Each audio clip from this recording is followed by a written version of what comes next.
New management of a student housing community, President Trump threatens to close a border, plus a revolutionary medical treatment. This is OU Nightly.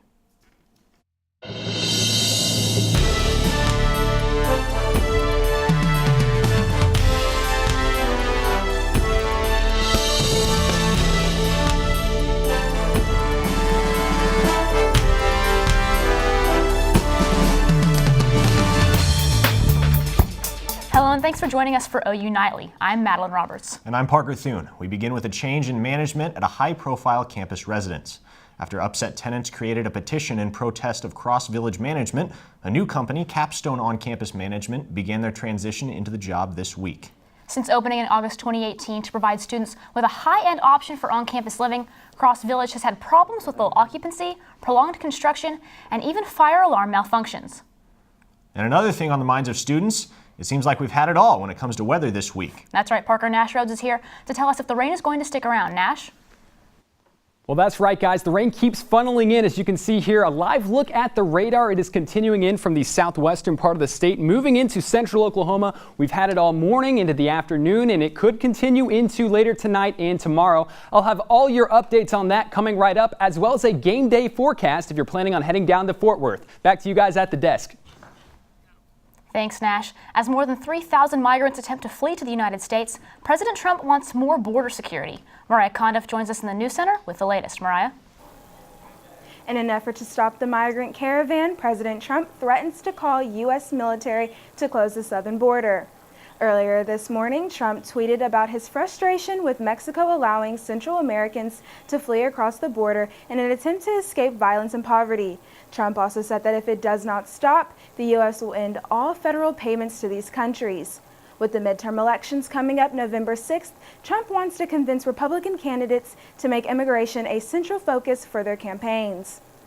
And speaking of Border Patrol, a meeting turned into a heated shouting match between the United States Chief of Staff and National Security Advisor.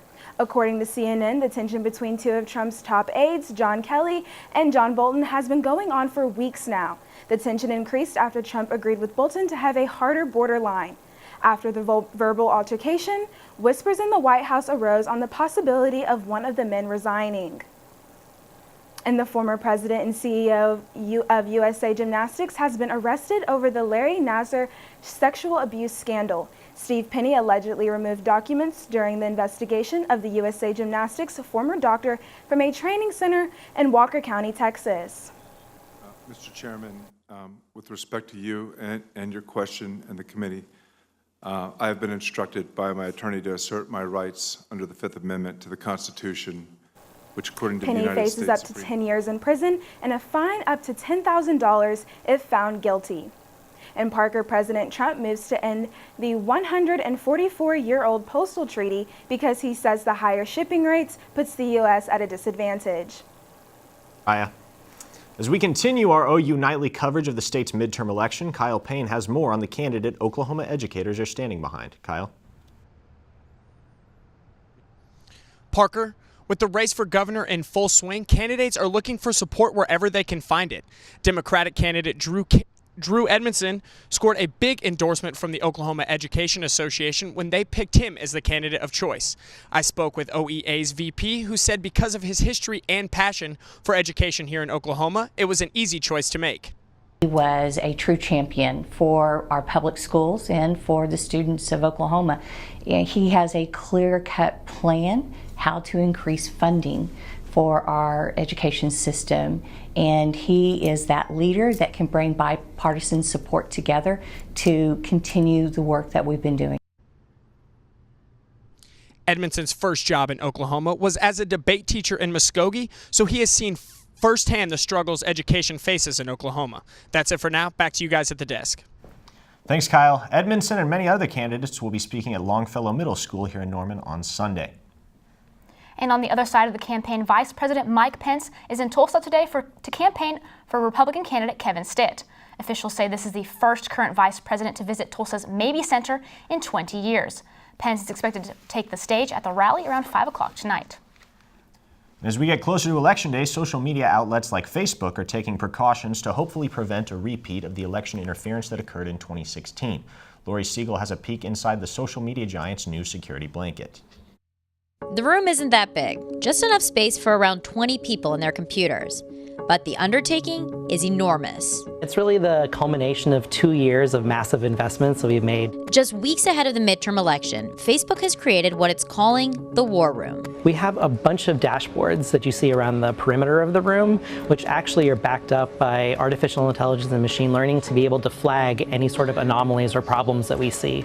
Once that happens, our data scientists are able to review it, understand what's happening, and pass it along to our engineers and operations specialists to take action against harmful content that we see on our platform. It's been nearly 2 years since Facebook was caught flat-footed.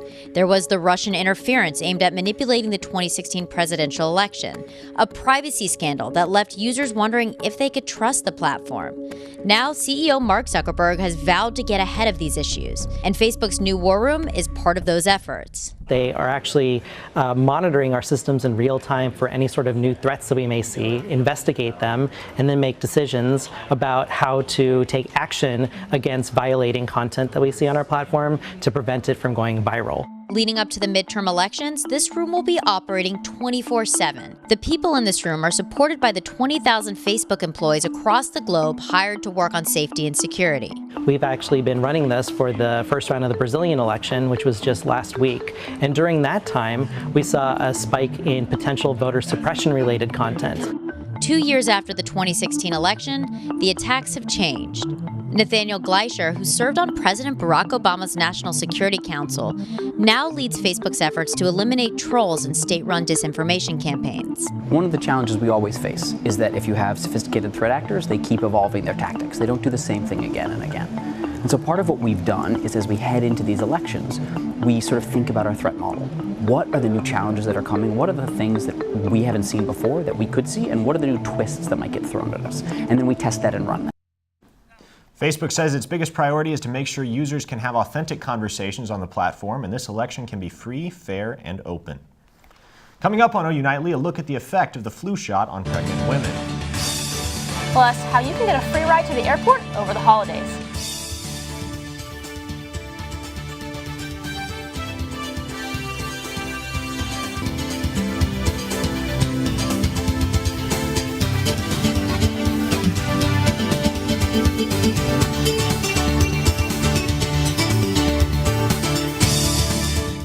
Welcome back. Safe Ride is providing free transportation for Thanksgiving and winter breaks from the campus of the Will Rogers World Airport. Students will be picked up from Lloyd Noble Center Bus Shuttle Depot and taken to the airport. Thanksgiving transportation will start Tuesday, November 20th at 3 a.m. and pickup from the airport will start at 8:30 on Sunday, November 25th. The registration deadline for the Thanksgiving break transportation is Friday, November 16th. Students can register on OrgSync. And if you're pregnant during this flu season, the CDC has some good news for you. Tori King has the story on this week's Health Beat. Tori? It's true. The Center for Disease Control and Prevention Center has found that pregnant women who get the annual flu shot have a lower risk of hospitalization. And it's not only a lower risk, but they have a significantly lower risk, 40% lower to be exact. This comes after a study done on more than 2 million pregnant women over 6 flu seasons. And speaking of the flu, it's been reported that Oklahoma now has 27 confirmed cases already. Ladies, the CDC says that pregnant women can get a vaccination at any time during pregnancy, so now might be a good time to head to the doctor's office or Walgreens. And a 4-year-old boy in Oregon can see a little bit better after revolutionary treatment. Caspian Soda was born with a rare genetic mutation that caused him blindness. Doctors informed Caspian's parents about a possible gene therapy treatment that wasn't quite yet approved by the FDA. The treatment entailed injecting genetic material underneath the retina. Taking a risk, his parents decided to go forward with the injections, which made Caspian the second person in the state to receive treatment. After just 2 weeks, Caspian's vision had improved exponentially. Doctors actually hope to begin offering this treatment to more patients after Caspian's success.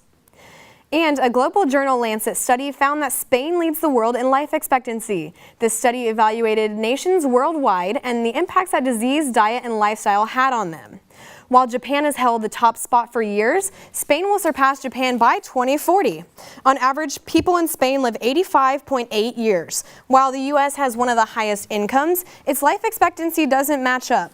The average American is expected to live 79.8 years old, moving the U.S. down 21 spots from 43rd to 64th.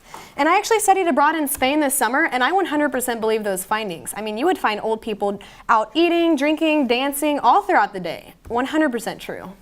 Wow. Thanks so much, Thanks, Tori. Of course. Up ahead on OU Nightly, a state of emergency in Texas. And Nash Rhodes has a look at today's weather here in Oklahoma. That's right, more rain is in the forecast. I'll have the details coming up.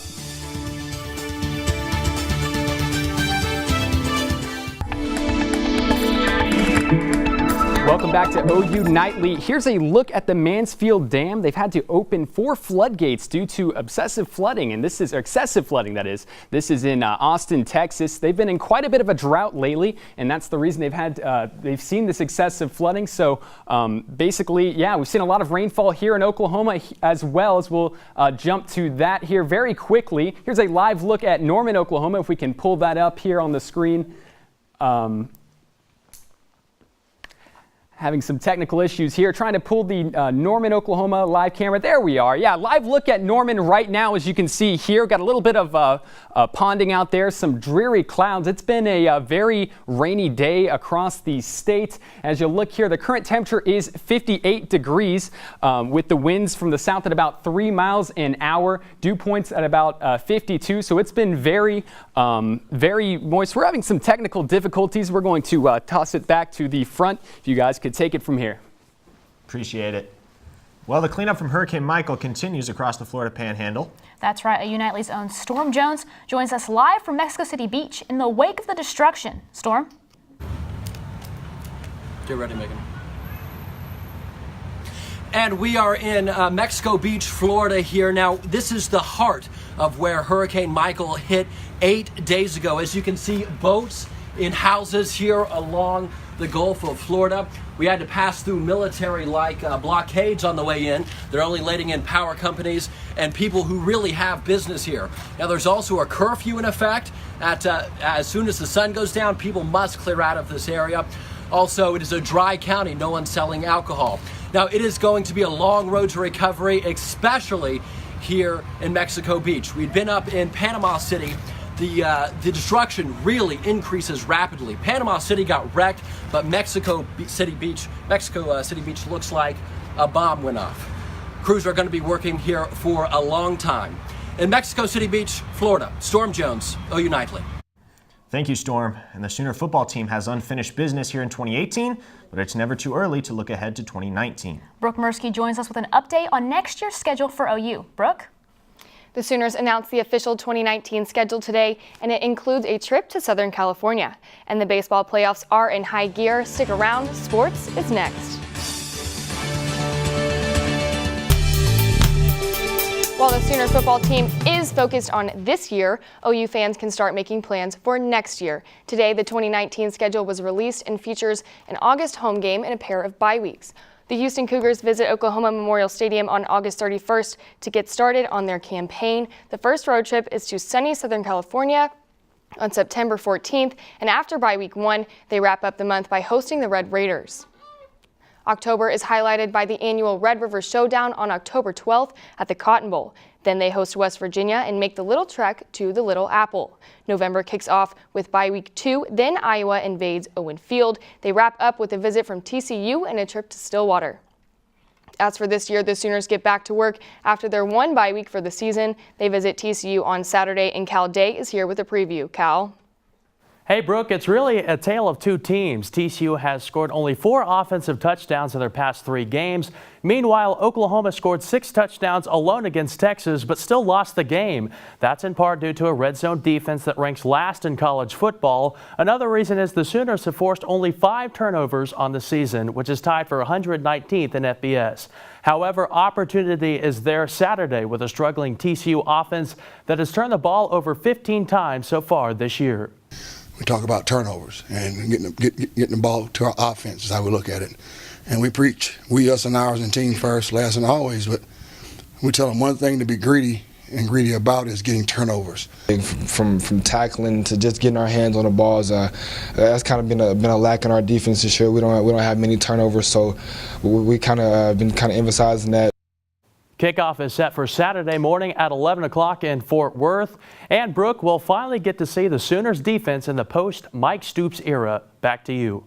Thanks, Cal. Now to baseball, where both championship series are getting down to the wire. In Game 5 between the Dodgers and Brewers, Clayton Kershaw threw a gem, and the Dodgers went up 3-2 in the series with the 5-2 win. When a baseball postseason series is tied at 2 games apiece, the winner of Game 5 wins the series 70% of the time. Now, with that being said, the teams move to Milwaukee for Game 6 and 7. And in the American League, this fan interference call has the Astros seeing red. As for the Sox, they're grateful for the gift. This play helped Boston win Game 4 8-6. The two play again in Houston tonight with the Sox up 3-1. And OU fans got their first chance to watch former Sooner Trae Young at the next level.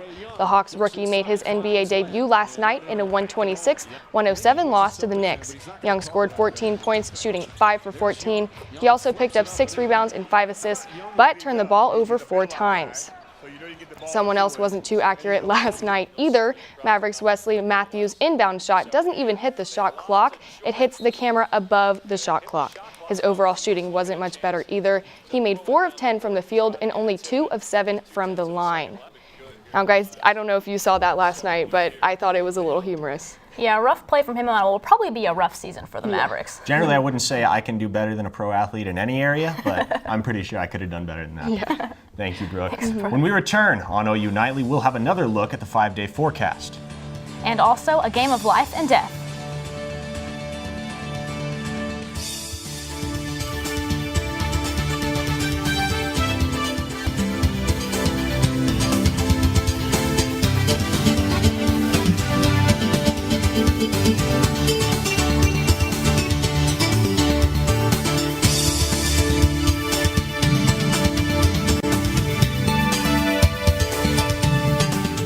Dunford at the OU Nightly Update Desk with the latest on a shooting in Afghanistan and Vice President Mike Pence.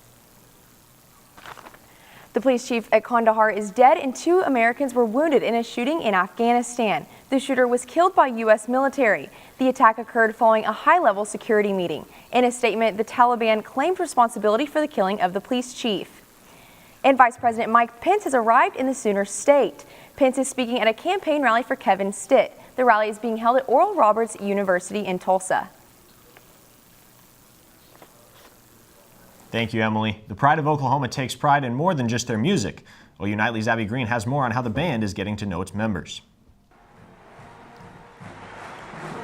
Football isn't the only game the Pride takes part in during the fall. Every year in September, the band participates in a game called Assassins. So I'm still in the game, and so far I've killed 3 people. And I think I've only known about 2 of them really reasonably well. So it's a good way for people who, especially freshmen, who don't know upperclassmen and upperclassmen who don't know freshmen, just to get to know each other better. Players are considered assassinated if they receive a highlighter mark on their neck or wrist.